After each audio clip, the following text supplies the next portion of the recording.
Okay, well, hello and welcome to the Blueprint Review podcast, our monthly relaxed chat about a wide range of films, new or old, popular or obscure, focusing largely on physical media.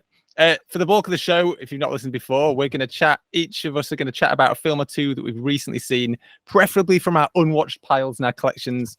But first, let's just introduce ourselves. So I'm David Brook, Blueprint Review's editor, and with me here today is Leon Vegas, a writer for the site who previous listeners will know. But joining us this time around is a newcomer to the Blueprint Review team and to the show, but no stranger to podcasting and the world of physical media, and that is Hugh Kenneth David. So Hugh, could you tell us a bit about yourself, your background in film blogging, collecting and podcasting, Sure. and how you got involved in Blueprint Review? Oh yeah, so well that last one's the easy bit. you were invited on a podcast I just finished working on, which was Debbie Radio, which was a movies by minute podcast by my friend Dev Soligar. He's obsessed with Grosse Pointe Blank. It is his favorite movie of all time, and he spent quite a while last year persuading me to do this podcast with him because I'd pretty much retired from podcasting. It was always going to be temporary, but it's a lot of work. And he said, no, I'll do all the productions. I said, fine. And he found you, David, through the Movies by Minute Facebook group, I think. Yeah. And that's how you and I met. And then when you said you had the website, I had a quick look at it. And I was like, you know what? I haven't written for a while. It'd be nice to write a few things, get them back out again. So over the years, I've written, let's go back to, I left teaching in 2001 for the first time. I'm a teacher again now.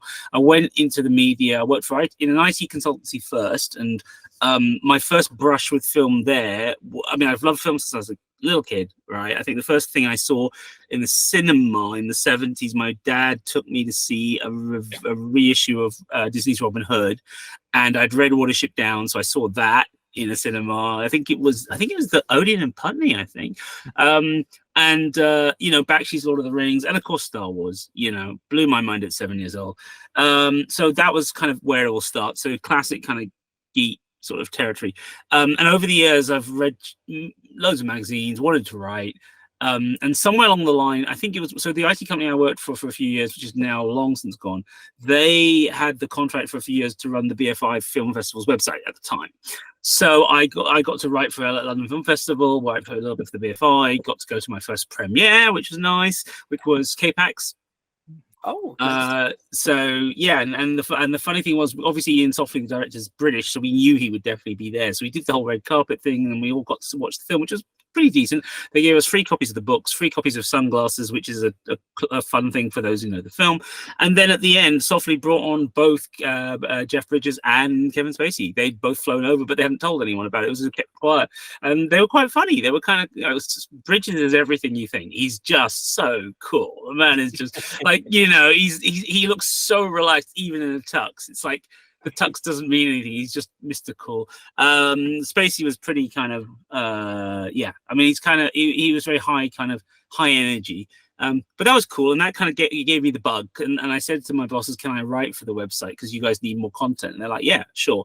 And from then on, it just snowballed. I went to work for a DVD company a few years later. Worked in anime for 8 years. I worked on anime. And while I was doing that, it was so hard to get stuff written about anime in 2003. It wasn't a big thing. There was a handful of companies. And so I started working very closely with advertisers and editors to try and get content done, write press releases, get the checklists out. And through that, I met all these editors and writers, and a couple of them were like, hey, would you like to write about other films, since you obviously, you can't write about your own content? I was like, I'd love to. That'd be great. So the ad guy at, was it Future, I think at the time, took me to see Interstellar 555, the Daft Punk anime, as a preview. And so I got in to see that, and I was like, and then I was like, okay, I'll write that up for what was then DVD Times website. And I can't remember what it was last called. And so I wrote for them for several years. And then did some writing for Neo magazine in my capacity as somebody working in the anime business, did an insider column. Did some work for SFX. We tried a couple of anime specials, so I did some stuff for them there. That was after I'd left anime itself. I worked for 2 years with Tartan's Palisade Tartan, the guys who bought out the old Tartan catalog. Got them back on the market. I was the one who helped. I put together the Blu-rays that were the first wave of Blu-rays they did. So that was the much derided version of A Tale of Two Sisters, decent editions of the Park Chan-wook trilogy. I did all of those. I had 2 months to learn how to do HD from scratch, like 2 months, like literally, like where's the materials? Like, oh, we got an Excel spreadsheet. Go find them. HMV have a deadline. We have to have them in by then. I was like, oh. So I learned all about it from scratch, which was cool.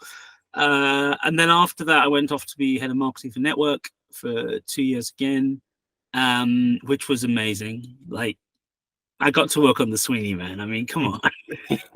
HD release of the Sweeney. I mean, that was a joy. I was too late for working on stuff like The Prisoner. They'd already all done all that, but I got to work on The Persuaders, the HD release of that. Oh, nice. We did an amazing limited event for fans with Roger Moore himself there. He was 86 at the time. I think it was about 2 years before he died, and I didn't know until we worked on that show that Barry Norman, the famous film critic, his dad was a director. And his dad, he was a film director, and then he became a TV director in the 70s, and he was one of the stable of directors on The Persuaders. So he and Roger knew each other from way back. So we hired Barry to interview Roger. So it was just this insane night where we rented out these Mews that were looked like some sort of thing in the hat in the show. We found the collectors who owned the original cars, got them to bring the cars in, and then we had 200 guests, and it was just insane. Projected the whole thing in 1080p. We did stuff like that. That was fun. And then I left it all. I did through 2 years of trying to run a TV magazine, cult TV magazine online. A little too early for that sort of thing, so it went downhill. And then I went back to teaching. But I've carried on blogging, writing ever since. So sorry, 10 years compressed. Sorry, a lot. But an amazing career. That is cool. And I think I can remember on the podcast we realized that maybe not one of the first, but one of the early discs that I reviewed is one of the ones that you worked on. That it was the first, I think, on DVD. Yeah. That I produced that one. Yeah, that was my early days. Yeah, that was crazy. I've got to say, I'm kind of geeking out a little bit here because Old Boy was kind of my introduction to Korean cinema for the most part, and that Blu-ray was one of the first films I ever bought. Wow! So you worked on one of the Blu-rays that kind of inspired me to check out more Asian cinema. That is wild. Cool. I'm pleased, man. I mean, this is the thing. I'm I've not been in the business formally since 7-8 years now, but it is the fun thing that this stuff always comes back, right? Like, I'm teaching kids who love anime, and the anime goes through cycles. Basically, every couple of years, it kind of shifts, and certain things are evergreen. Attack on Titan's evergreen, Tokyo Ghoul's evergreen, because it's a boys' school as well, so it's always the horror stuff and the action stuff. But nothing I worked on was ever there for them to see until recently, and then Evangelion was licensed. Oh, yeah. And that was the big one where when I worked for ADV Films, and I was the main sort of visible person, because the boss there didn't want to be seen by everybody in England. She was like, no, you'd be the front man, you're marketing, you be the front guy. So I went to all the cons, just did all sorts. And that I think, David, isn't that how you and I have that connection to Propeller, isn't it? Oh yeah. I shot some of the introductions in between the episodes. Something actually, no, not. No, I did do some of the anime ones, but not. Yeah, I'm pretty sure. Yeah, vaguely, because we did 6 months there of trying to get TV anime network off the ground. So so that was So it's kind of cool now, because I've got 12-year-olds coming back to me going, "What is this show? It's insane. What do you mean you worked on it?" I just watched this for the first time, I want to say about 2 or 3 months ago, and I'm going to be honest, I'm not somebody who's huge into anime. It's outside of some Satoshi Kon movies and everything, I really need to dive into films more. Perfect Blue is phenomenal. It's so good. But I'd never seen this, and my friend was raving about it, and I almost as a joke, I was I'm never going to watch it because you like it. I know that feeling. And then I watched it. I was you know what? I'm just going to watch it. I'm just going to check it out. And it was around the time where in the States, about 2 months ago, they were doing the revival screenings. It was the first time the end of Eva was ever projected in the States. And I was you know what? Everyone's watching it right now. I want to get in on this. So it was on Netflix. Nice. I checked it out. and I was like, okay, this is good. This is really good. This is really good. And I enjoyed the anime like a great deal. I was like, okay, let's see the end of Evil. Let's see if this is really as good as people say. I watched it 3 times that week. And then I bought the £100 Blu-ray because I was like, I need this in my collection. Yeah. It's so good. I mean, my friend Andrew is the head of Anime Limited, who did the Blu-ray set you got there, and he is really funny because over the years we used to joke because he got into anime when he was at university, and he started working for Bees which was a French label, and then they were incorporated into what was the company that took over after them? Anyway, Kaze took over them, and then he went to work for them. But the thing was, he did it while he was at uni. He would do like, I don't know, he was contracted for something like 4 or 6 hours freelance work a day, and instead what he would do is do his university work, then go and do the anime work, and he took it really seriously, right? And somewhere along the line, because we used to joke about like, oh, what's your favorite? What are you going to take? Because I met him when he was just in the anime shop there, and in the end, he's now become arguably the most powerful person in the British anime business, because he founded and runs Scotland Loves Anime, the film festivals up there, which now tour England. He founded Anime Limited, which did the Blu-ray release you saw there, and which has really got itself into, connected to every anime company around the world, so they can do co-production deals. He spends most of the year in Japan, like a good anime head should. He speaks Japanese as well. He's fluent in it. I love it. I love watching him pick up these things and go. Every once in a while, I'll get an email from someone saying, you don't happen to still have something like blah, blah, blah on the hard drive that we can use? And I'll be like, you never believe it. I've got a hard drive here full of stuff. But yeah, no, it's a show that I'm really, really glad Netflix found the money and dealt with all the copyright issues and just got it back out there.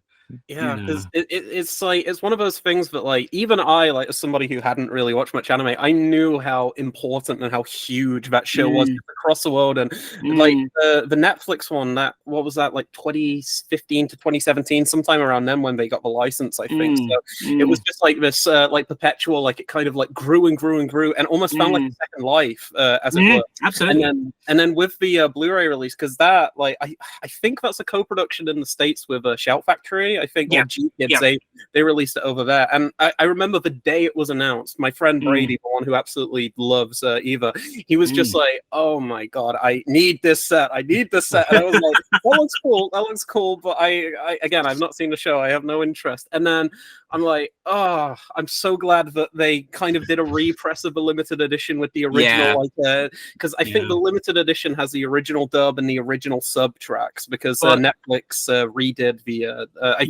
they did a new dub. Yeah. But the thing is that what they're all missing, the new ones, is as far as I'm aware, is they're all missing the Fly Me to the Moon. Yeah, because apparently that was the sticking point. I always thought it was copyright issues, because when ADV went under, it was a mess. And I've now worked for 2-3 companies related to or having gone through bankruptcy, so I'm very aware of what happens to film licenses when that happens. And basically, licenses are supposed to revert back to the original licensor, but there is in America being America, Texas being Texas. There are ways of going bankrupt which aren't actually going bankrupt. There are 1 or 2 counties where you can file to close down, and it's technically not a bankruptcy, and you can close down a company. And then, in theory, that should allow you to retain some rights. Oh. And so for years, ADV were kind of like, yeah, we've still got Ava. And the Japanese were like, no, we don't want it back. And Hideaki Anno was like, oh, come on. And then, of course, eventually he was just like, right, fine, I'm doing the films kind of thing. So I always assumed it was that. But it turns out, no. It turns out the problem all along was just the money for Fly Me to the Moon. Yeah. And so that's why it's now out there, is by not having that. But I still have all 3 DVD versions I worked on, because the only shame I'll say about the lovely Anime Limited set, and obviously G-Kids and Shout, is all the extras that ADV produced for the Platinum edition, the sort of wealth of commentaries and documentaries, because we went and interviewed like Texas has got some really good universities, so we went and interviewed people on philosophy and religion, and got into all the stuff that you need to know to understand Ava, right? No, completely. Of course, all of that is not on these new ones because, of course, that would have required going out there, finding the original participants, getting their license agreements for the new version. Extras are a whole other thing, and then you'd have had to pay the BBFC for all of those. Or presumably you could have got the original BBFC certificate for them. But anyway, the point is it's a mess, and I can see why it was just like, yeah, forget all that, we'll just put our extras on and be done. But that Platinum Edition is one of the things I've most enjoyed working on, because I just feel like it was like trying to do a Criterion for anime before there was a Criterion thing. It was like, let's give people the edition of Ava that all bells and whistles, any deleted scenes you can find, any interviews you can, but also let's give them some context. Let's like deep dive and symbolism.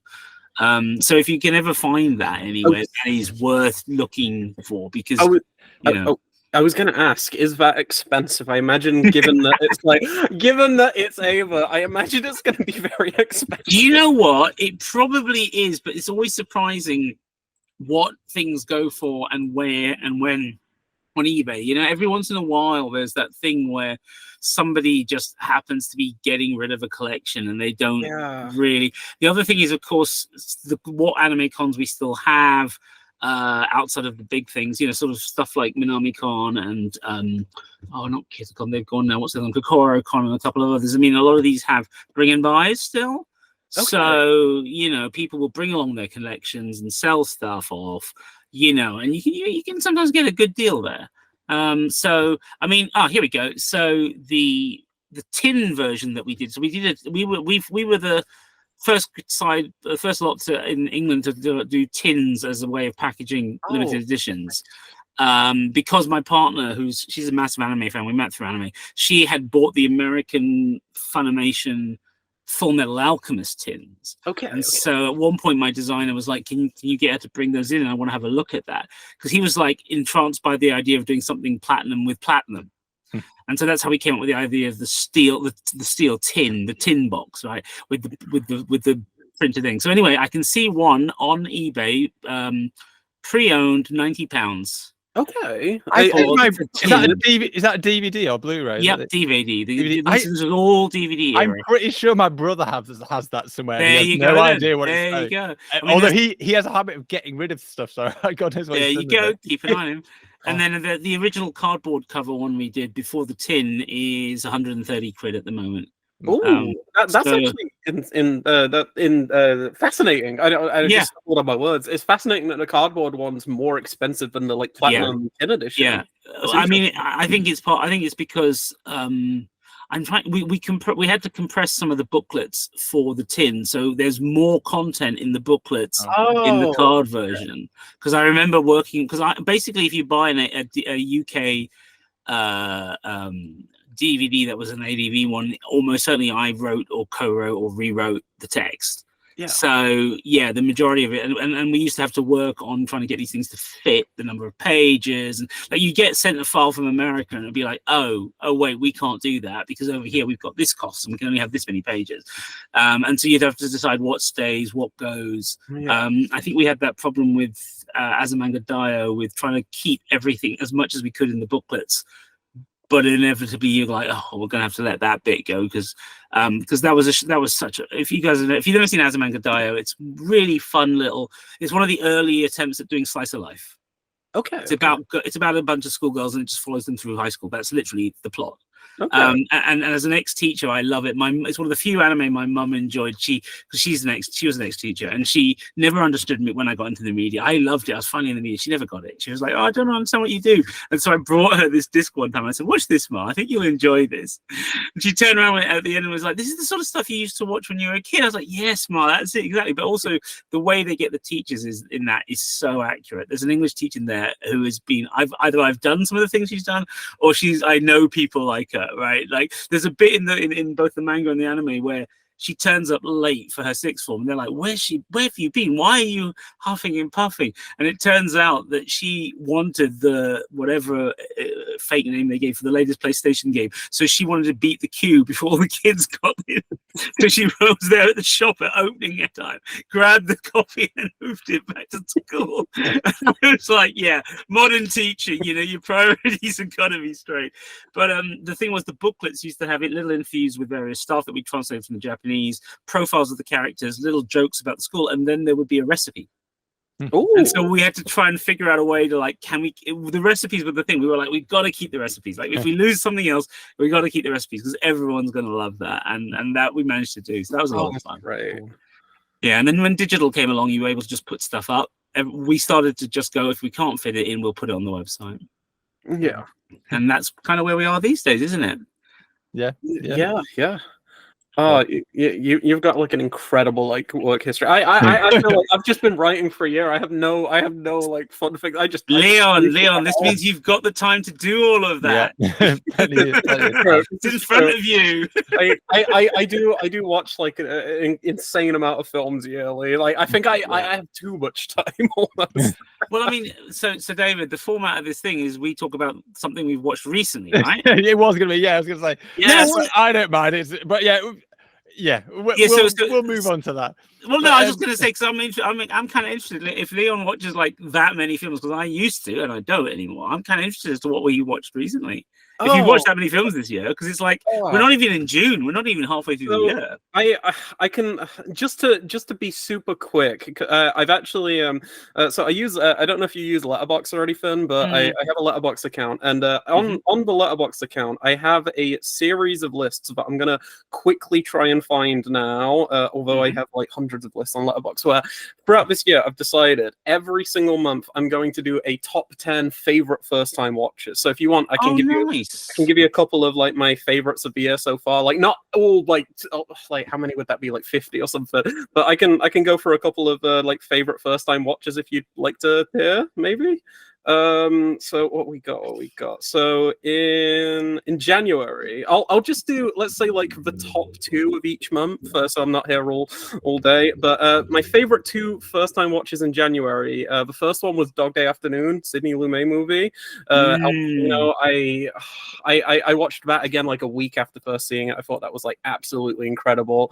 And for Blueprint, I reviewed the 4K disc of Peeping Tom for the first time, and I was blown away by that. That was my first Michael Powell film ever. I still need to what a place to start. I was blown away. Like I was like, oh, this is amazing. How is he doing this at this time, at this era? It's just absolutely incredible. In February, Burial Ground, the Italian zombie movie. I'm not going to defend it as like high art, but I had so much fun with it. It was like I'm kind of a sucker for schlocky horror every now and again, and Italian cinema I adore, like Argento work and all of that. I said Argento, Fulci, like so many amazing filmmakers back there. But I also I watched Spike Lee's Bamboozled, and I thought that was fantastic. Good film. Yeah, that I think that's like top 3. Like my top 3 Spike right now are like Do the Right Thing, Bamboozled, and 25th Hour. Believe it or not, that's a great film. Fantastic. And then let's go in March. I'm so sorry about like screwing the structure of this update. Yeah, it's all right. We'll try and keep it short the next bit, although I don't think it'll happen. We'll play it by ear. As I say, I like to keep it relaxed. I just like chatting about movies. Yeah, go for it. I don't mind. my favorites from March, End of Ava, of course. Like that was my favorite of March, and John Waters' Cecil B. Demented. I thought that was I saw it in the cinema. That's a good film. I wanted to get a Blu-ray over here. I really do. It needs like some boutique release, because John Waters, he's one of my favorite directors, maybe ever. I think like he's great. Like Female Trouble is probably the funniest film I've ever seen. It's incredible. And then in April, my favorite 2, actually I'm gonna go 4 for this because the top 4 are just amazing. Challengers, the new film in cinemas. I absolutely adore that. I'm not huge on Luca's film. Like I like Call Me by Your Name. I wasn't a fan of his Suspiria remake, but I was blown away by Challengers. I've seen it 3 times now. It's by far my favorite of the year. Okay. Also, I subscribe to the Criterion channel, you know, the US streaming service, because my friend Brady, he's in Canada, so he subscribes to it, and you can watch it. And I watched One Car Wise Chunking Express for the first time. So good. It's So amazing. Good. It's Isn't it just so good. It's probably one of the most relaxing, like calming movies I've ever watched in my entire life. I'm so like entranced in the romance in it, both romances in it. Oh, it's incredible. Death Sentence by James Wan, which is a great film. great like Death Wish riff. I'd argue it's probably the best Death Wish film ever made. Even though the thing is, it's from it's from the other book by the same writer as Death Wish. He wrote 2 books, so this technically it's the sequel, and it's in that sense you could argue it's trying to be closer to the tone of Brian Garfield's novels than the films were. So I think but also I just think it's also the point where we realized James Wan could do other stuff. Oh yeah, instead of really well, you know, not just horror. James Wan's like one of my favorites. Like Malignant from a few years ago is just it's incredible. Malignant's fantastic. And finally, in April, I watched The Vanishing for the first time. Spitzer. Yes, what a film! I watched both The Vanishings. Interesting. I like doing that. I love if I've never seen a film before, I love not just watching it, but if there's a remake, I'll watch the remake. I want to see what they do. You know the remake was directed by the same guy, yeah. right? Yeah. This is what makes it so interesting. I will say, I think the remake's kind of terrible, but the original is amazing. Like the original's amazing. It's like if I had to compare The Vanishing to anything like the remake, I'd say the closest comparison I can make is Spike Lee's Old Boy, where it's just like I don't understand what happened here. Like it's because I don't know. Have you guys seen the Old Boy remake? I avoided it. Yeah, I love Spike. I'm not doing this. If you didn't know, it's the only film in Spike's like entire history which doesn't have the trademark of Spike Lee joint in the opening credits. It says a Spike Lee film, and you know something's up. Then you know something's up. I will say. The US Old Boy is by far one of the most perplexing movies I've ever watched in my entire life. It's kind of maybe one of the worst films ever, but it's also one of the most fascinating. Just purely on this is how you can kind of like completely like misread like an original source material and try to adapt it and modernize it for like American or English speaking audiences, when the original film is arguably one of the most accessible like foreign language movies of all time. Like it's so accessible. Like you could probably just as long as people are into like it's a bit brutal. Not that exactly. Like, let's eat an octopus live. Come on. Well, let me rephrase it. It's in terms of like one of the like in terms of like Korean cinema and everything. I think it's like one of the first films a lot of people. I know it was for me at least, but one of the first like Korean language films that most people who are into like genre cinema, should I say, like check out initially before diving into like some of the other work. And I just feel like if you want to watch a good revenge film, watch Old Boy. Don't remake it. Just watch the original because the original's amazing. I mean, the whole business of remakes in Hollywood and film that is not in English. You know, I think at this point, it just so many of the arguments and the issues are kind of dead because you get a streaming company like Netflix or Amazon who have the money and the reach to distribute a film internationally, so they make sure that they make these things that are for another territory, and they don't care whether it sells in America or not anymore, right? It's like, let's make a Spanish series, and if it does well everywhere else, great, but who cares? We'll get the dubs done in time, we'll get the subs done in time, everyone can watch it anywhere in the world the moment we go live, you know, and we've now got, you know, companies all over the world, so we can make stuff for them, and then if we want to move it back, we can, you know, which HBO tried to do with HBO Asia and stuff, you know, which never really took off, and HBO, they had a couple of Latin American bits that eventually became HBO Latin America, and I think now you can find some of the original stuff they did in America on the HBO Go app, but we still don't have it over here. You know, it's like Pablo Loren did a crime TV show for them in the early days, trying to put HBO Latin America on the map, and it's really good, really good. He did it before he went and shot No and Jack. and it's a cracking little crime film. But hey, this is the thing. There's all these things that go missing in action, and but yeah, remaking is an odd thing. I mean, Yeah. The Americans remake all these Israeli TV shows, and it's like the Israeli shows are better. Just watch it. Watch it in Hebrew, man. And the thing these days, I think people are way more comfortable than they used to do with watching subtitles. A lot of people nowadays watch English stuff with subtitles, so it's not much different. So I think there really is little point anymore of doing these remakes. Hopefully they'll become less popular because of that. But I mean, it is a weird thing. I mean, when I was, God, when was it? 2004, 2005? I can't remember. Whenever the British government decided that it was no longer mandatory to take any GCSE modern foreign language, like you could do it, but you didn't have to do it. One of our business development manager at ADV, she was double doctorate in media, and she was also German. She'd worked at various manga companies. She's worked at both Hong Kong and America, and she did a quick back of the envelope calculation, and she said, I estimate that if we assume that this many children don't take a language, then when they get to university, which is also a big place for foreign cinema and discovery of foreign cinema, not least because if you're taking languages at university, lecturers show you stuff, as well as like the local cinemas and things. And that's a huge thing, or at least it used to be in England, a huge place for people getting into foreign cinema. And we were like, and she was like, you know what? If they're not there to do that, we're going to lose, between 25 and 50% of our market.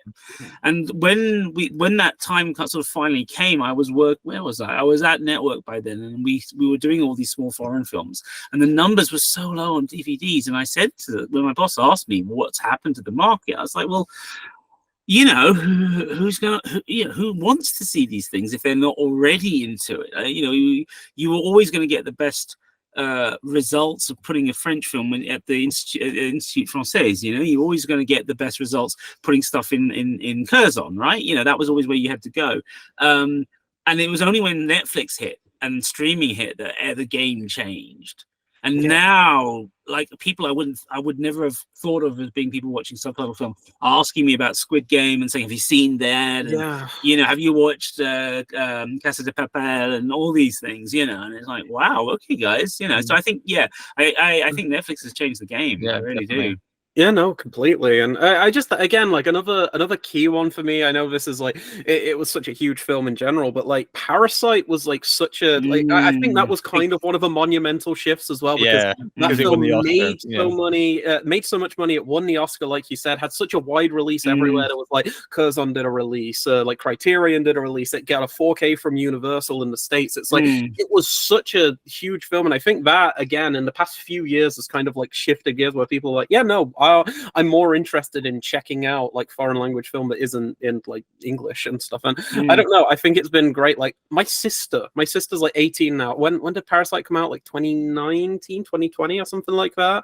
Something like that. So she was like 14, 15 and she watched Parasite. And it was like that's wild to me. It's wild to think about now, because before then she wasn't watching like foreign language stuff. But now she loves anime and stuff. She loves getting into like foreign language stuff. So I think the culture is just shifting more and more in a way where, again, foreign language stuff is just more mainstream and more accessible than ever, which is amazing. But again, we don't really need remakes. Like as soon as Parasite won the Oscar, they were like, yeah, we're gonna do a HBO remake series. And I'm like, why?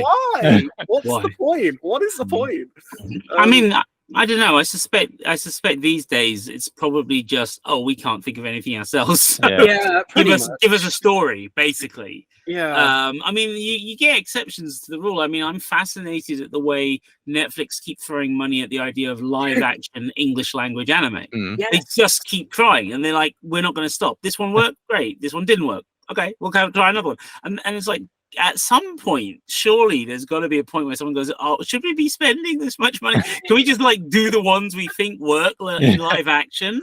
Like there's some obvious ones. Like Monster is the one that would work brilliantly in live action, because it's probably partway between Fugitive and Incredible Hulk, those kind of shows of the guy on the run, and every week he does something different. But also because it's set in Europe, a Japanese doctor in Europe, in Germany, do you know what I mean? It's so easy to make that idea work and I'm like, nobody has done it. I'm like, how do we just sit on that one? They'll do Last Airbender though, or Maybe. something like that. They'll do Last Airbender, or they'll do like Death Note. I almost said Death like, Note, really? Do we need another version of Death Oh, Note there are in live, any language? God, I'm so fed up with Death Note versions. Like, just give me the rest. Even the original manga is just like, oh, after volume 11, I was just like, give up, please. It's one of the. It's not often you read or I hate it when you read or watch anything and what goes on behind the scenes of the production is visible through it. Like, even if you don't know that thing happened, like you never read anything about it, you didn't hear it, and you're sitting there watching this thing, and you're going, wait a minute, that's weird. The only way this could be is if. Something happened, right. And Death Note, to me, I mean, I'm sure the original mangaka was very creative and all that, but there was a point where it just felt like he'd run out of what to do. So it's like, let's just create a few new characters because I've got my contract and I need to keep churning out every monthly episode. I mean, there's always a few anime that are and manga that are like that. They go on for ages. And I think, I mean, American comics suffer the same thing. I don't think I've read an X-Men since, God, I don't know. I mean, the last time I actually was into X-Men and buying it monthly was like the last Chris Claremont issue when he gave up and moved on, and then I gave up because I was just like, I don't care about any of the new writers. And we've had a few runs, Morrison made a good run, but after a while you're just like, well, we're just doing the same thing again and again. We just keep going back to the same characters and finding a way to reset them and finding a way to retcon everything. And you just, I mean, Doctor Who's doing that right now, as a TV in TV terms. It's basically like, how do we keep this thing going but make it for a new audience, a young audience? And there's a point where, as an older member of the audience, I can't help it. There's going to be a point where it's just not going to be reaching me as much, and I accept that. But it is a thing. It is a thing where you sometimes think some things would be better off, being cut short by a good editor who said, you know what, that's cool, end it here. Write the ending now, guys. Come on, let's wrap it up. Yeah, no, absolutely. Oh, but yeah, this has been like such a fun podcast already. But if you guys are up for it, I'm up for like talking about what we've watched recently. Just because I feel like we're gonna be going so. I feel bad for David. You kind of did, but no, it's all right. Well, David, what have you been watching? I'm going to ask what you. What have I been watching? I was going to say we were supposed to talk about upcoming Blu-rays, but I might ignore that because we'll just go off them on phrases. We can do that too. Don't worry, I've got a few things to. We'll quickly do. Let's quickly do that first. I'm going to stick to the plan-ish. I'm going to quickly whiz through what has been announced that I'm excited about. Anyway. Yeah. First up, Radiance. I'm always excited by what Radiance release because they're always interesting films. A lot of the time I've not heard of them, but that's kind of why I'm excited about them. I'm not that interested in the 27th version of whatever horror movie is being re-released the gazillionth time. I want to watch new stuff. I like watching interesting stuff, and they dig out some absolute gems. And I'm a big film noir fan. I'm a world cinema fan, so World Noir Volume 2 to me is just yes. So they've announced that. I've got Volume 1 up there, so I'm gonna have a little friend for it when the Volume 2 comes out. So I'm looking forward to that. The other one I'm looking forward to is The Last Starfighter by Arrow, but I'm not sure why. It's a film I might have seen when I was a kid, but I don't think so. But it's one I keep hearing people talk about it, and it came out mid-80s. It should be my kind of film. I think that nostalgia vibe will be there, even if I didn't see it. And it's something I've been meaning to see for a while. It's been on my watch list for a while, and now I have a chance to watch it. So I'm just and the Blu-ray looks awesome. There's billions of special features on there. So so I'm there. Even if I've not seen it and it might be terrible, I'm still there. It should be fun. Do you guys remember a magazine that only lasted about a year and a half here in England called Geeky Monkey? Oh, no, I don't know that. No. Yeah, it was a print run. I got tapped to do a column for them on retro movies. So that was my chance to rewatch. I was like, great, I can rewatch a whole bunch of films. So I ended up rewatching The Last Starfighter, which I had not seen since VHS. And surprisingly, I thought it held up really well. I was really surprised, and I picked up the Arrow US 4K, and I mean, it's a great set. Arrow have done it complete justice. It's absolutely worth everyone's time. The fact that we're getting a UK edition is wonderful news. I think that's terrific. Yeah, because I think that was like one of the first titles. Because I noticed on the spine, like it's Warner over here, but I think in the States it's Universal, right? Yeah. Yeah. So because I think that and The Man from U.N.C.L.E., which I'm gonna review for, Mhm. they're The the Warner two they're the two like first WB releases we've got Yeah. on from Arrow. So I'm really excited to see what the future holds from Yeah, Arrow. Yeah. it's License. very interesting because as I say, Yeah. usually Warner Brothers just do the archive and their own kind of thing. So it's interesting Yeah. to see if anyone else is going to pick up any of the titles or if Arrow are going to kind of go heavy with it. It's an interesting turn of events. Yes. I suspect it's probably been brought about because all the archive stuff in the UK pretty much goes through HMV and their premium edition. So I imagine, and I don't think they thought that would have been worth putting 4K through. So you at that point you want a boutique, isn't it? Really, it's kind of you kind of it's either do it yourself, or if you don't think it's gonna be worth the cost, go to a boutique. And Arrow's the right guys. Well, and they've stopped the premium collection stopped now, hasn't it? Because pretty much they've started doing the Warner archive in the UK instead. Exactly, like on their own. Yeah. So it will be interesting to see what happens with those.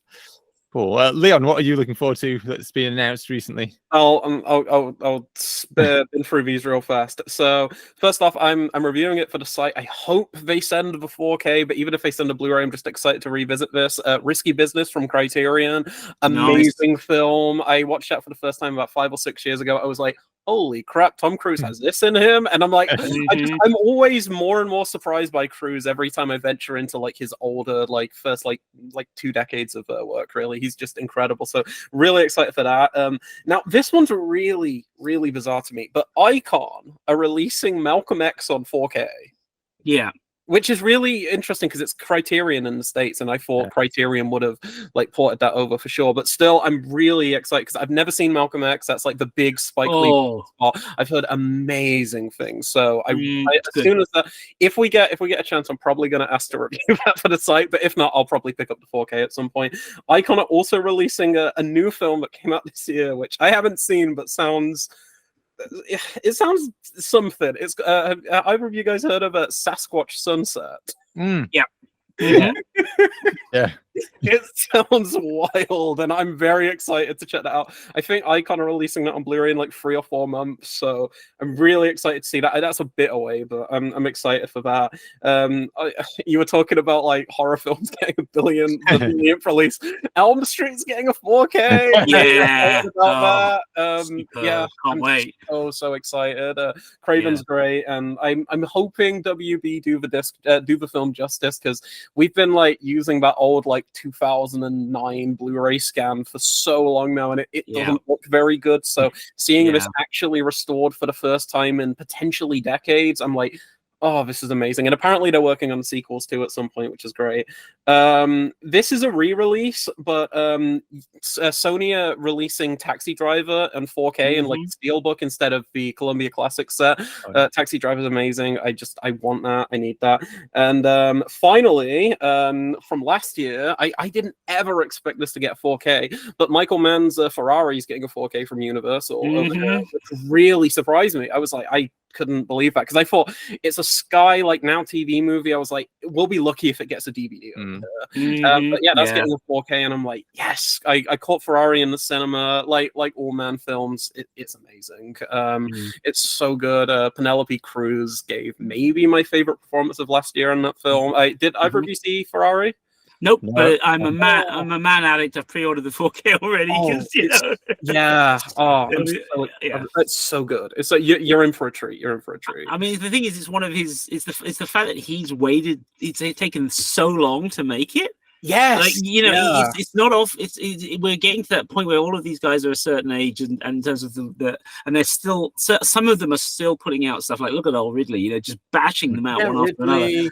But in Man's case, it's like what you don't see as much of is like these passion projects that they've been hanging on to, trying to get made. There's often a point where, like Guillermo del Toro, there's a bunch of projects that he wanted to do that he's just decided he's not doing. Like, he's focusing on the things he wants to do at this age that he's at now. Hence why he's going through all of these properties like Pinocchio and Frankenstein, because this is what he really wants to do. And stuff, there's other stuff that he said, you know what, somebody comes to me and says, hey, I want to make that. Yeah, I'll produce it. So the one thing I asked him about when he's at Fright Fest that I've always wanted to see is his Mexican spaghetti Western. which was basically the Count of Monte Cristo as a spaghetti western. And I'm like, oh my god! But he says that's he's not going to do it. But if somebody went to him and said, you know what, can I produce that? Can I direct that script? He'll be like, yeah, sure. And I think that's actually kind of the cool side of it, is seeing these older guys go, okay, here's where I'm going to stay focused. These are my passion projects. So man, finally making. I mean, Troy Kennedy Martin, one of the Britain's best TV writers, and the Edge of Darkness and Sweeney and all that stuff. And it's like, the fact that there was an unmade script of his just sitting around boggles my mind. Like, how did this not get made years ago? So I'm so glad it's there, and I'm glad it's coming to 4K. So that's it's gonna be amazing. And I'll say super quick, I don't want to derail the conversation anymore, I'm so sorry. In terms of passion projects, Megalopolis. So excited. I've heard mixed things, which has me even more excited. Like, hearing it divides people, I'm like, I'm probably gonna like this even more. I think pretty much all of Coppola's kind of post Godfather films, almost all of them are divisive. So it's going to be worth watching, even if it's a bit of a failure. Yeah, it's still going to be worth watching. I watched Jack for the first time the other day. Which one? Sorry, Jack. Okay. Oh wow. Okay. That's beyond divisive. I think. Yeah. I'm not saying anything. No. But Hugh, what are you excited for? The Blu-rays. Oh god, so it's kind of weird, because I made a short list on Blu-ray.com the other year of things I want to see come out in 4K. The amount of them that's been announced boggles my mind. Like, admittedly, some of them are probably so far away, because they've just simply announced the fact they're gonna do it. So Kino Lorber in particular are very much will announce it, and then whenever. Shout Factory the same thing. So at some point we will see a 4K of Dust Devil from Richard Stanley, which I absolutely love. I'm originally South African Indian, and it's one of those rare films made by a South African, but kind of obliquely taking in elements of the South African experience, but it's very much Italian horror influenced, Italian Western influenced. And it's got some really good performers in it, doing in an unusual scene. Trying to remember the name of the actress. Is it Chelsea Fields, the one who played Bruce Willis's wife in Last Boy Scout? She gets a final girl role. Zach Smoke, who was a South African, who he was in a whole bunch of apartheid-related dramas, gets to be a cop doing an investigation. It's a really unusual movie, and I think there's 3 cuts of it. Yeah, it's super stylish as well. I was lucky to catch this at the cinema at a film festival. Oh wow! You proper like print of it, and it's a beautiful looking film. So no, definitely one to upgrade to 4K. I need to see more Stanley. Like I've only there's not a lot, so it's not hard. I mean the two big ones are Dust Devil and Hardware. I think. Hardware had a really good both UK and US Blu-ray releases. The Blu-rays were very good. So again, that's rumored to get a 4K at some point. So but the Blu-ray was excellent. So that's one. I think sadly, I think a lot of the stuff I'm interested in is probably American release. I think because they, as I said, they tend to announce stuff quite early. Is it Blue Underground, or is it whoever's announced it? Enzo Castellari's film High Crimes. Yes. Blue Underground. One of the great, one of those Italian Policetti that was just so hard to see for years. I think the last time I saw it was a really bad VHS rip that someone digitized. And we've been lucky enough over the last few years to slowly start getting really good editions of Policetti, and Fran over at Radiance is doing a great job of getting some of those into the UK as well, and especially the kind of historical kind of like 60s ones, that the prototypes of the genre. But this is like proper full-on in your face height of the genre, and the fact that Mike Malloy and loads of other people, names we know from behind the scenes, are all on it. They're all doing extras and commentaries. It's going to be the perfect package. I think that's going to be great. And weirdly, the third one I think for me is this is a bit of an odd one. It's already out in France, but one of the late great Jean-Paul Belmondo's more fun crime films, Le Casse, aka Burglary, which has Omar Sharif. It's got a legendary Remy Julien car chase. Sony have announced an American edition.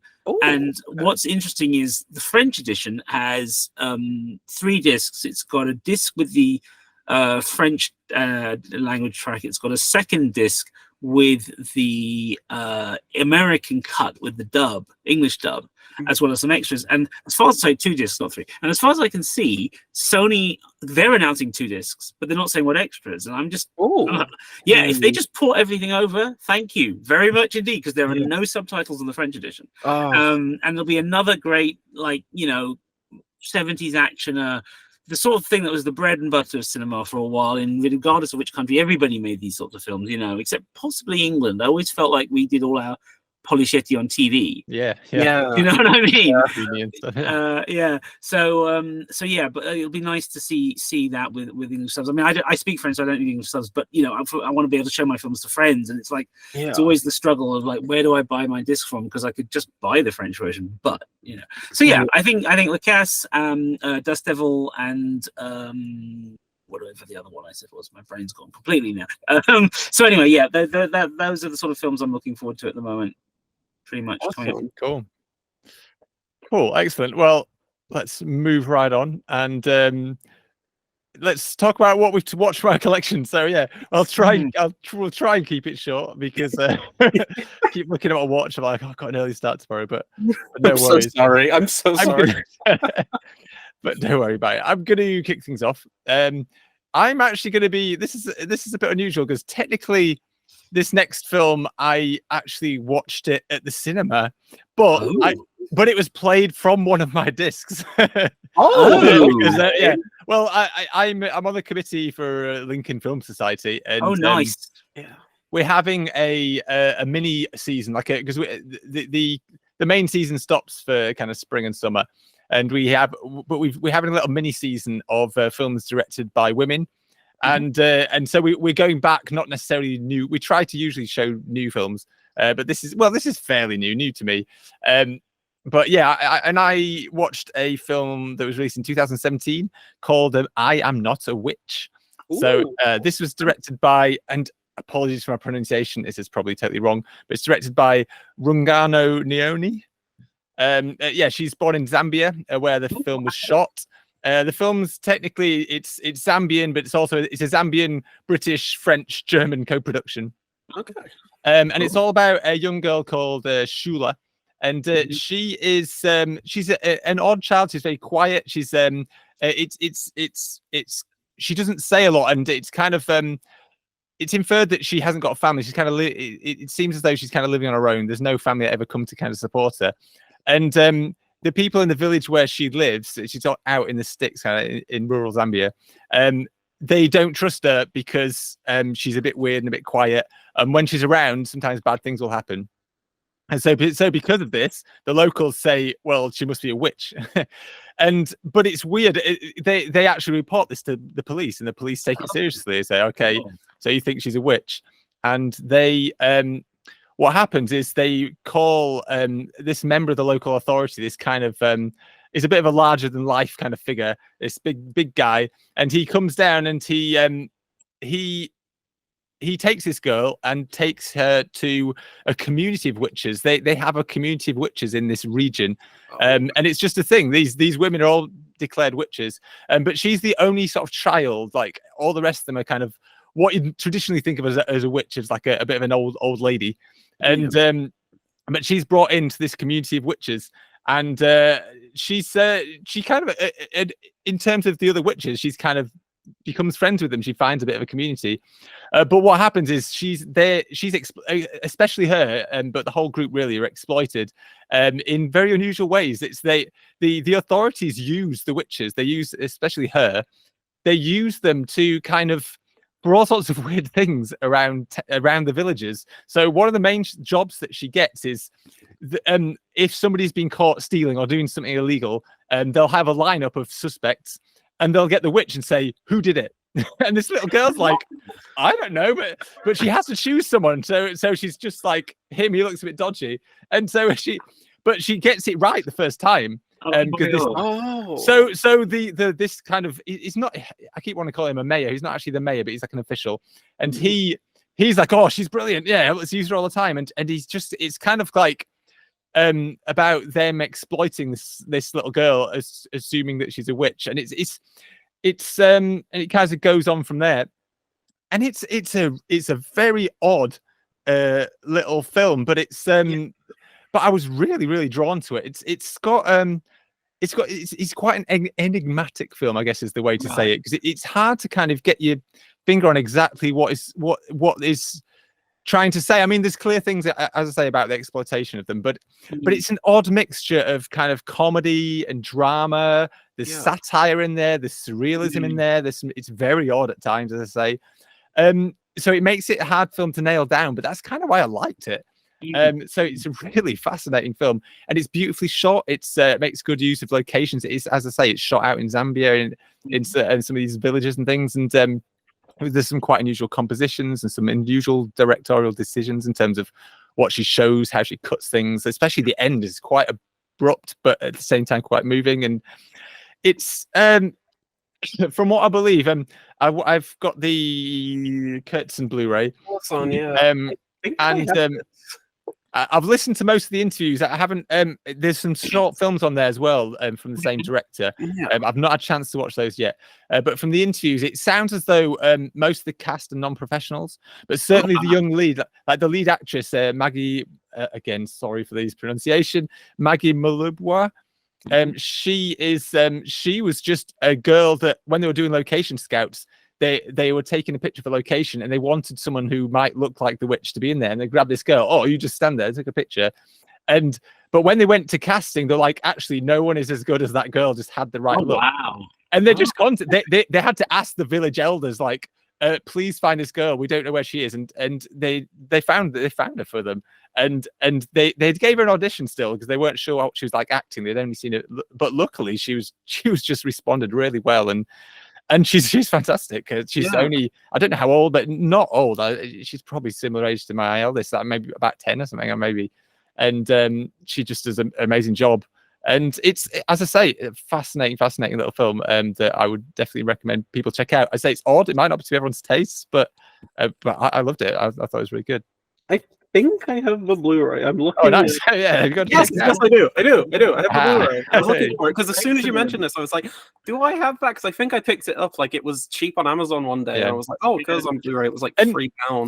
I want to check this out now. The interviews on there are long as well. It's like it's like an hour and a quarter's worth of interviews, almost a feature-length set of interviews. And what's interesting, they're quite not totally unedited, but they're not kind of blended together. It's not like a documentary. It's just we're going to speak to someone for 10 minutes, someone else 10 minutes, like that. But not necessarily in a bad way. I kind of like it. It's just you get your full story from these people. But also, what's interesting is the people they choose to interview. It's not. Weirdly, although disappointingly, they don't actually speak to the director, but they speak to like the location. What's the name? The kind of they actually no, they speak to the production designer. They speak to some of the kind of supporting actors. They even speak to like a production assistant who did a lot of the translating and stuff. But they all have really interesting stories. I find this quite often in special features. Sometimes it's the lesser people who have the more interesting stories. Yeah. Like, I've got to mention this actually. One of the best interviews I've seen recently. I mean, this is a bit of a cheat because he's very famous for other things. But one of the best interviews I've seen recently on a Blu-ray was on Alligator. I was hoping you'd say this. Yes, the interview with Bryan Cranston, because Bryan Cranston was just like a runner on Alligator, pretty much. But his stories are amazing on that film, and because that was before he kind of did anything, he has so much love for that production, and it shows. And it's surprisingly moving. It's really funny, and it is the best interview. I love it. It's so amazing. I watched Alligator for the first time on like Shudder, and then I was like, I need the shout disc. This was before like 101 announced it and everything. And I was looking on like DVD Compare, Blu-ray.com. I was like, oh, what's the disc like? And the extras, like especially like even if you look on the back, it does not list the Bryan Cranston extra. So it was just like, oh yeah, there's new interviews with directors, actresses, and I popped the disc in, and I'm like, wait. Interview with who? Wait, what? That's not listed as like, yeah, I'm clicking on it and I'm like, okay, so who's this? Is this just one of those cases where it's like, oh, he's got the same name? And no, that's Bryan Cranston.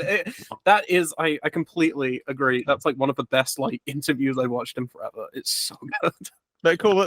But that's what I watched anyway. As I say, I do recommend it. But awesome. Hugh, what have you been watching recently? So I'll wrap up quickly, and sorry, Dave, I'm going to make. I know you got to go and make things No, better. no, don't worry about it. Yeah, German release of the Warner upgrade of Drunken Master 2, which I loved on Blu-ray. Loved it. Seen it years ago, so it's so nice to see it again in a lovely edition.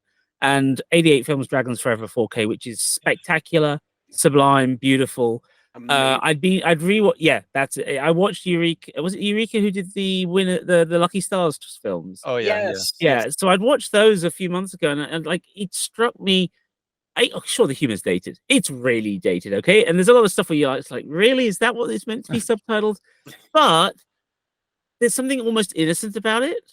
Yeah. Like the humor, like yes, there's a lot of sexually oriented humor, but the women always put one over the men. yeah. Like yeah. Sammo's makes sure of that. That's his thing, right? You know he's married to Joyce Cadenzi because he always makes sure, right? It's like Choi Hark with all the strong women. You know, someone asked him once why he does that, and he's like, "Well, because of my wife," right? And I feel like Dragons Forever has got a lot of that. There's a lot of, apart from a couple of odd bits at the beginning, once it kicks into high gear, it is just one non-stop piece after another. Great drama as well. Like it's a drama first, and then the action. Spectacular finish. Couldn't say enough good things. But the French have a lovely phrase for scenes that are so good that they stand out that you want to watch them again and again. They call them a scène d'anthologie. It's a scene you would put if you were putting together an anthology of great scenes. That's in it. That's the one that goes in. And the Dragons Forever is that finale is a scène d'anthologie. That's like so good for the ages, you know. So yeah, that's been kind of and the only other thing I've watched is the 4K reissue of Man from Nowhere from Go USA.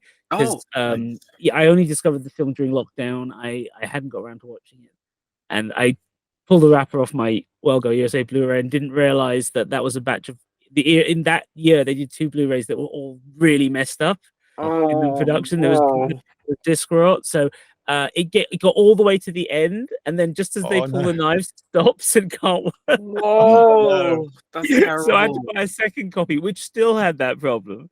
And eventually I found an Italian guy selling his Korean disc for a lot of money. And I was like, I need this. I gotta have this. Closure.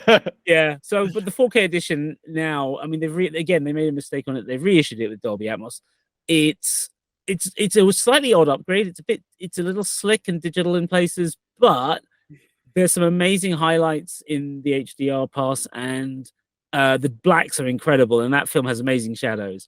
And the soundtrack now is just amazing. I mean, the way the gunfire sounds and the way the voices sound. So yeah, I mean, I can never get enough of that film. I really feel like The Man from Nowhere has probably superseded A Bittersweet Life in my book as like the great sort of Korean, you know, underworld, one man against the world kind of thing. I'm with you on that one. It's a film that actually I don't know if you've seen the Weekends of Trash thing that I've done on. You might not have seen it. No, I'll find the site.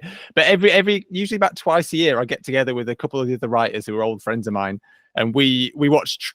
We spend a whole weekend watching as many trashy movies as possible, and I write it up for the site. I show trailers and do really short little reviews about the trashy movies that we watched.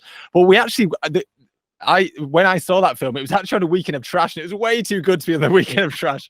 But we do watch. I mean, I call it Weekend of Trash, but we do watch some classy stuff in there as well. But that was one that was like, whoa, this was really good. I might be wrong, but didn't you? Because I've read a few, like since like writing for Blueprint, I've read a few. Didn't you cover Magnificent Warriors on the Weekend of Trash one? Yes, yeah. That's an amazing film, and I was like, oh, that's so good. Yeah. But that's how we used to do it back in the day, you know. It was just like you get a stack of VHSs, and or you each bring one in, and everyone sits down and orders food, and off you go. And there'd always be that one that you were like, wait, why did you think this was rubbish? This is amazing, you know. And those are the ones that stay with you, you know. We've had some really bad ones though. I always stand by the fact whenever anyone says, "Oh, that was the worst film I've ever seen," I'm like, no. It's like you've got to see some really bad films. The worst film for me will always be Rollerblade 7. That film is borderline unwatchable. I don't know how we sat through it. It's what so is that? bad. It's oh god, I need to look up the details. I can't remember who made it. I'm adding this to my watch list. No, don't. No, yeah.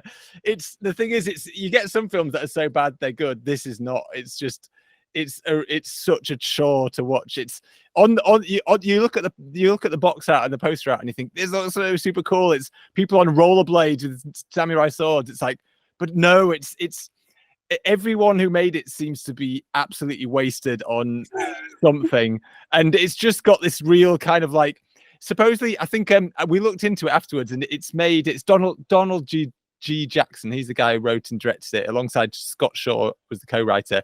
But they've made a lot of these films that I think they call it they've made what they call their own style of filmmaking called Zen filmmaking. And I think that basically involves making shit up as it goes along.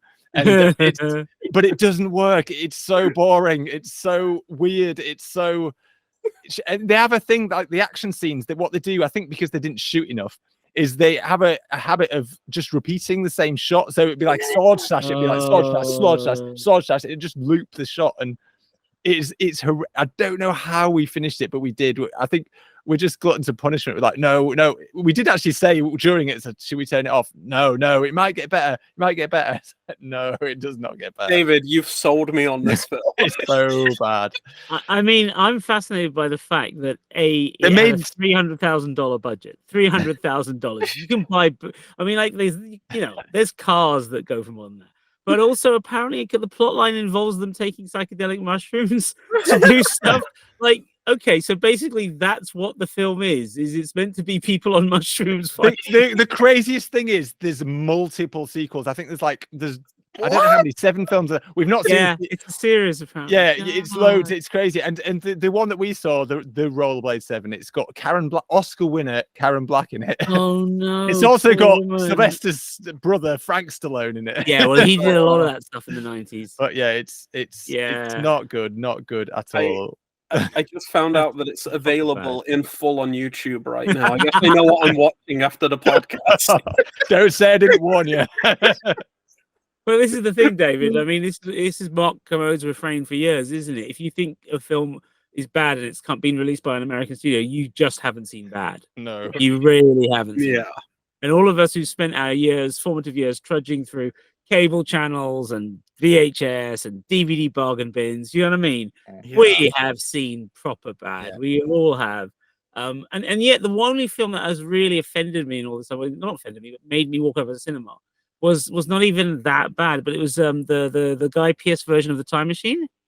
I just found it just incredibly dull and boring in the first 20 minutes. With my friend who I went to see it with, he and I just looked at each other. We said, "Do we want to stick around for this? Nah, we're just leaving." We know this film could have been so much better, and so we walked out. But I've never walked out of a film otherwise. I've seen some terrible films, but I've never walked out of them except that one, because you got to give it a chance, right? You never know. Something might happen 5 minutes before the end, and you go, "Oh, never know." Actually, yeah, that reminds me. Sorry, I'm getting off on tangents now. That's like another film we watched on the video weekend. Oh, I've got to try and remember what it was called now, though. No, Star Crystal, I think it's called. Star Crystal. Let's have a look. Yes, Star Crystal, and it was awful. But it wasn't as bad as Rollerblade 7. But we're watching this film. It's just a really bad, very cheap Alien ripoff. And we're just kind of trudging through it like, oh, yeah, come on, is it almost finished? But then, this is totally spoiling the film, but who cares? But then the last, 5 minutes, it suddenly changes from an Alien ripoff to an E.T. ripoff. Oh, and it's my God. They've spent this whole film getting chased down by this murderous little monster, and suddenly they corner it, they're about to kill it. It's like, no, don't kill me. I'm your friend. And it's like, you realize this alien is he's super nice. And they're like, oh no, oh dear, sorry. And they're all nice to him and send him off for home. And it ends with this ballad like, Star Crystal of a Star. What the hell? It turned what is one of the worst films I've seen to one of the best films I've seen. It just so that was New World Pictures. Yeah. 1986, New World Pictures. So you know what happened there, don't you? Someone was right. They wrote the script, and then the ET came out, and they all went, "Oh, quick, change it." But I've never seen such a U-turn in my life. It's bonkers, but yeah, and it's worth watching it just for the theme song is so cheesy. It's just unbelievable. This says it all, right? Released in theaters in America in 1986, but then DVD, Anchor Bay 2003. Blu-ray 2017. Blu-ray. Yes. It's got a Blu-ray.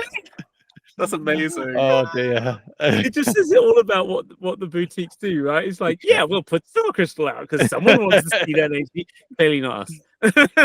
we watched it on VHS. We did. Yeah, that's how it should be. That's how it should be. Yeah, no, I think I watched. Oh, where did I see it recently? I finally saw I haven't seen the 4K, but I saw the Blu-ray version of Leviathan, and I'd seen it donkeys years ago on VHS, and it's really weird because when you see a nice version of it, you're like, well, they really spent some money on bits of this film. It looks really nice. Why is it so dull in places? You know, you kind of really highlight what works and what doesn't. Whereas on VHS, you kind of just went, it's all right. You know, you never kind of, you know, there's a lot that low resolution hides. You know. Yeah. So yeah. Good stuff, man. Trash nights, like it. I'm losing track of what we're talking about now. But Leon, have you? We've done the yes. I've got one film. I'll be super quick because I feel like I've been speaking forever. So in less than a week, in like 5 days from now, one of my initially I wasn't even anticipating this film very much, but English. Let me start again. We had a new cinema that opened in over here in lovely Blackpool because we lost our Odeon, so we didn't have like a cinema for a while. New cinemas opened, and they're doing a mixture of new releases and some like retro screenings. And one of the most anticipated films of this, we can't even call it the summer season yet, like the spring season, is George Miller's latest, Furiosa. I'm very, very excited to check Furiosa out. But I had never seen, outside of the first Mad Max, I had never seen any of the films. And they did a retro screening of Fury Road, watched it, absolutely loved it. For my first viewing of Fury Road was in the cinema, so I was like, yes, this was about, 3 or 4 weeks ago. So I was like, this is amazing. Let's check some others out. I have the anthology box set, and along with my friend Brady over in Canada, we synced our screenings up and we watched The Road Warrior for the first time. Oh, Road Warrior is amazing. It's so good. I mean, I think I probably like Fury Road a bit more because weirdly Fury Road is kind of just a remake of like the ideas he had. Well, every Mad Max film, from what I can tell, I still need to see Beyond Thunderdome, but every Mad Max film is essentially just like, oh, I have more money now. Let me just do the film I wanted to make all over, from the start and everything. But I'm not a huge fan of the first Mad Max film. I've watched it about 3 or 4 times. It's just something that I don't really connect with too much. So I think that's why I had a very different sort of film, isn't it? Yeah, I was like, am I gonna like The Road Warrior? It was also why I hadn't seen Fury Road for the longest time. I was like, am I gonna like it? So I put it on, and I was just like, this is what people described Mad Max as to me. It's just like there's very little dialogue. It's like almost entirely like visual storytelling. Like you can just, it's the type of film you could watch with no audio on, and you could still probably garner all of the information you need. It's like, oh, he needs fuel. He wants to do this. This is the bad guy. Stuff like that. It's such a masterclass and such a step up from the original Mad Max, in my opinion, just in terms of like delivering on like insane action. Like some of the stunt work in that film blew my mind, and like I've seen crazy stuff before. There's that stunt in the third act with the guy who starts like flipping and flying around. I was like, that's definitely he probably hurt himself, didn't he? And then I read it up on it, and yeah, he broke many bones in his body. But I don't know, I just really liked the simplicity of like the narrative this time. It's just like, oh yeah, there's the big is it Lord Humongous, I think, like the antagonist in the film. I love that character name. He's amazing. Big guy there on the back with the mask. I just like how like the subversion of this guy, and you think he's gonna be all like Darth Vader, intimidating, quiet. And then he's just like really well spoken and intellectual. I was like, that's a really funny kind of play on the traditional antagonist. And Mel Gibson's great as Max in this film. I liked him way more than I did in the first film, even though that's the whole point, though. You can't. The second film needs the first film to build on. But that first film is a 70s film. Yeah. It's a 1970s film in every sense of the word. It's nihilistic, it's dark, it's about rogue cops. It's pushing, it's into that dystopian future, but just on the edge of it. Yes. You know, the woman and kid in peril stuff, you know, that's a bit Death Wish element. Yeah. You know, all of that. It comes, and also when you look at other Australian Ozploitation films of the period as well, you know, it's like a very dark version of some of those films. And I think what's so great about the Mad Max 2, aka The Road Warrior, is them going, okay, we made all this money. What do we want to do now? We want to go mythical. We want to go legendary. Yes. You know, and we want to just, it's all about archetypes and stereotypes. And, you know, it's kind of like the Australian Star Wars, right? You know, it's like yeah. we borrow all these ideas and from westerns and samurai films, and we throw them all into this one film and make it particularly Australian. And I mean, yeah, it's a modern, rightly so, it's a modern classic. But I think as I get older, I enjoy the things that there are to enjoy in the first one more.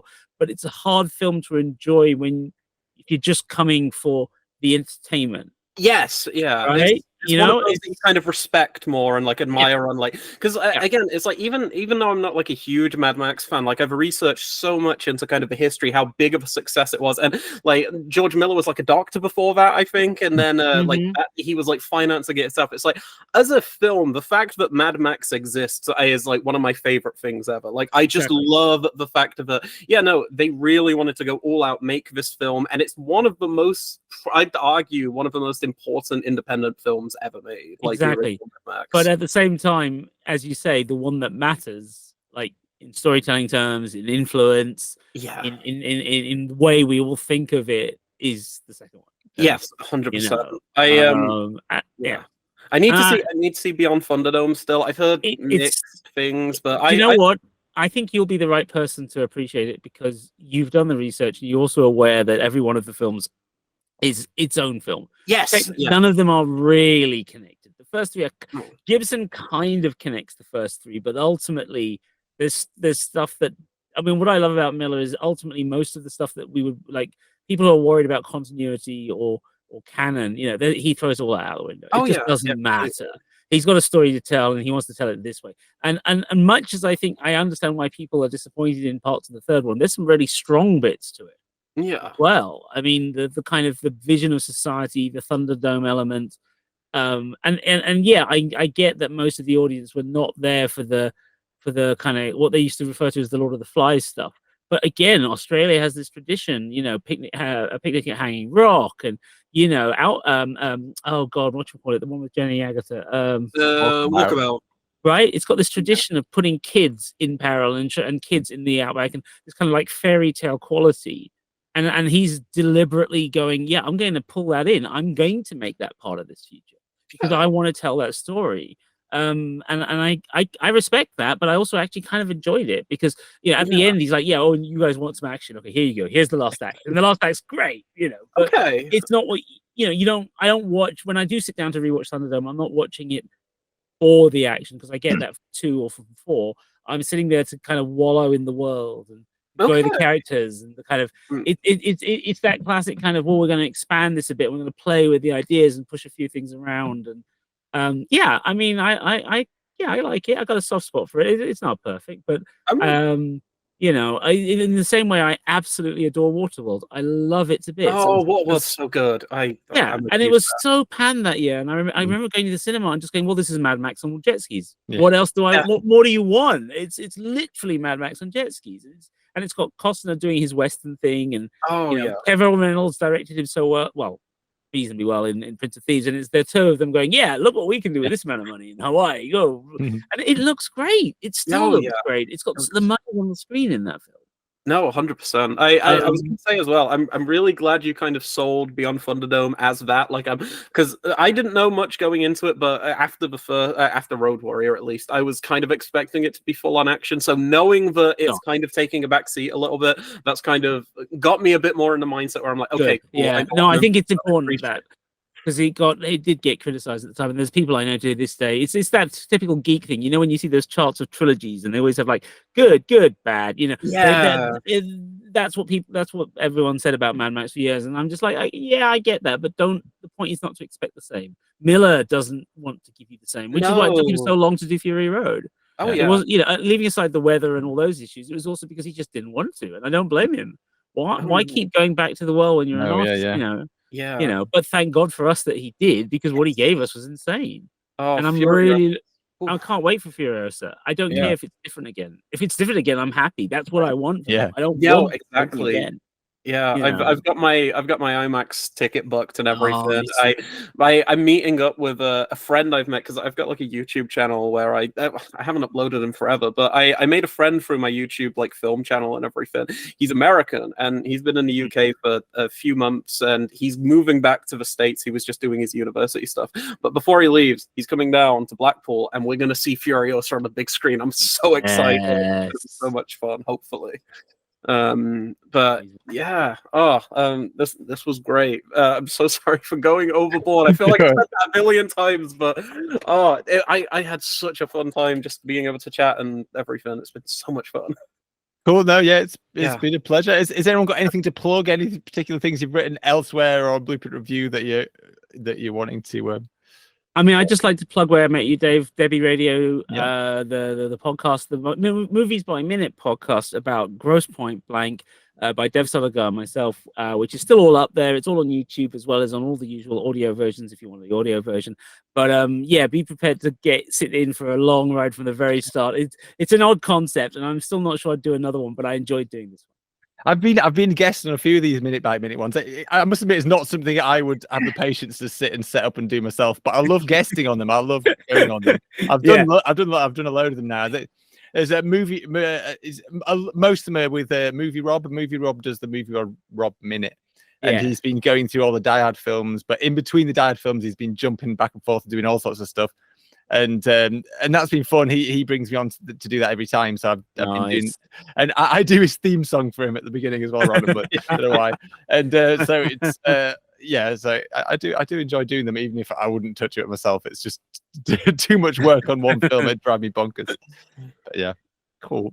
Leon, I've got anything to plug, Leon? Yes. Okay. So, David, considering you run the site, so I have a packed schedule. So I just want to plug what everyone like. By the time this podcast is out, some of these reviews will be out already. But I'm just going to line up now. I'm just highlighting the ones I have discs for because maybe some of these might not get sent through like the distributors, but. Reviews are coming for the following titles. I'm going to speedrun these. Raging Bull, Crimson Peak, Fearless Hyena 2, Enter the Clones of Bruce, Lisa Frankenstein, Fist of Legend, the 88 Films release, The Lawnmower Man, All of Us Strangers if the disc gets sent, With Nail and I, Secretary if the imprint disc gets sent, The Conversation, Bruiser by Indicator, Risky Business, and The Man from U.N.C.L.E. I think that's everything. Wow. They're in the next few months, but I've got a packed few months. But it's good.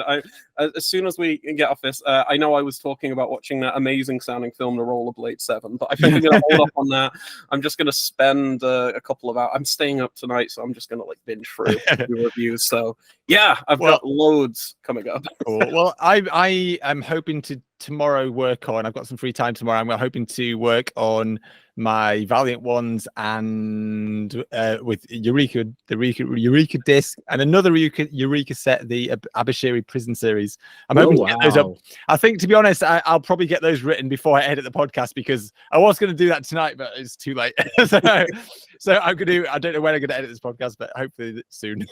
Yeah, I should probably have those reviews up already, and there'll be more in the pipeline. I've always got stuff going. Yeah, it's like there's such an influx of discs coming out now that are like amazing, like these like 4K upgrades or just like Blu-ray, like worldwide premieres and stuff. It's like we are living in like the golden age for physical media, honestly. It feels like it. My wallet feels like it. Yeah. Oh yeah. That's partly why I review so much because I couldn't afford to buy them. Yes. Oh yeah. Yeah.